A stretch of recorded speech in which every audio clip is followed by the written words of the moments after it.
In just one race meeting, Lyle HEWTSON recently took his tally of Group 1 wins from 3 to 5. Not bad for a day's work, especially as he also finished second in the other two Grade 1s on the card.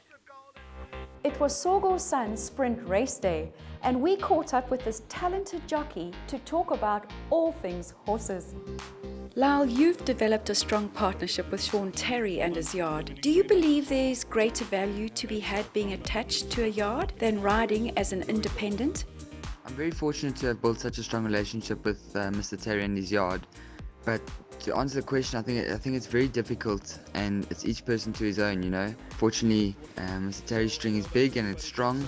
I think the fact that I can be there every day, working the horses, getting to know the horses, and being in partnership with someone as knowledgeable and professional as Mr. Terry, I think that's where the value is to be had, you know. Obviously, being independent, if you're a well-known jockey, you can get pretty much rides from anywhere and pick and choose as you please.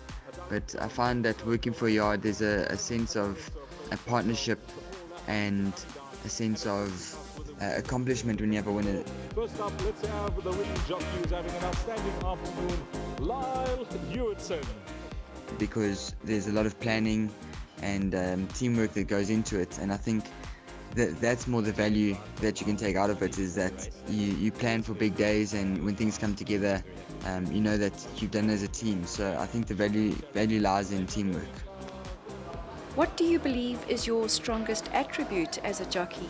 It's really hard to say for myself what I believe my strongest attribute is as a jockey, but I think if I had to look past the more obvious aspects that everyone rates the jockeys on, for example, your balance and your hands and that, I think a big attribute of mine is that I've got such a love for the sport and for animals, and that I'm so passionate about the game that, you know, despite my talents, I think that my hunger to succeed and the hard work I put in, combined with how much I love the sport and I love horses, I think that all comes together and just puts the cherry on top of what I'm able to achieve, you know.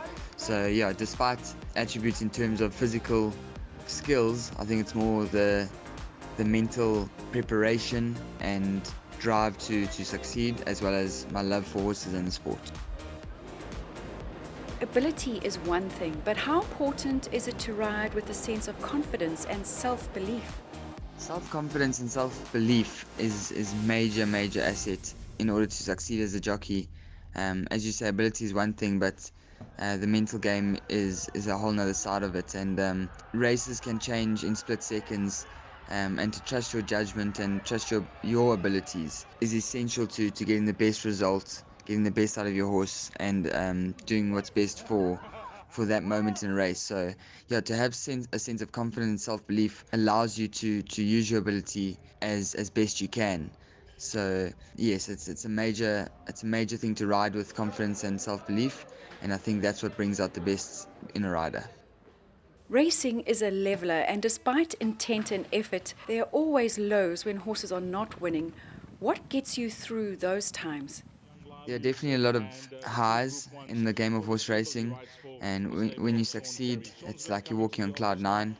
But like you said, there are lows, and it's very tough to keep yourself going and keep yourself positive all the time. But I just believe that, you know, putting in the hours, putting the hard work, it keeps your mind busy, and spending time with those close to you and having that sort of comfort, that all helps, you know. It's not one thing that gets you through tough times, it's all the little things. So keeping busy, keep working hard, learning from mistakes. Failures are more lessons, and I think that's a big thing to keep in mind. So to get you through tough times, it's about keeping your friends and family close to you, keeping on top of your game, and believing in yourself. To Sean Terry, and if you can also receive. Sean believes in positive psychology and is well known for his motto of positive momentum. His current WhatsApp profile is no different and goes to show what drives this champion trainer. Does his mindset rub off on those in his yard? I believe Mr. Terry's mindset definitely rubs off on those in the yard. You know, the whole team comes together with the same mindset, and I think having a leader like our trainer, Mr. Terry, with his sort of mindset of positive momentum. I think that definitely rubs off on everyone in the yard, and we all remain positive. We want to achieve the best, and keeping that sort of momentum rolling forward, that confidence in what we're able to achieve. That is what helps us to achieve the success we desire. So yes, this sort of mindset, it's definitely something that runs in the yard, and it all starts from the top. We've seen a new ruling with regard to the use of a stick in a race. What are your views? Okay, not so bad. Fortunately, I do not have any sort of negative view on the new stick rule. It's something that's becoming more popular all over the world, and I think South Africa is keeping up with the times in terms of the use of the stick in a race. On my side, fortunately, I'm someone who's able to ride a lot with the hands, and I'm not an excessive user of the stick, so it hasn't really affected me much at all. It's taking one or two of the guys time to adjust, but I think it's for the better of the sport and to grow the sport in the public's eyes. I think it's something that we're all going to play ball with. It's a positive move forward in our sport of horse racing in South Africa.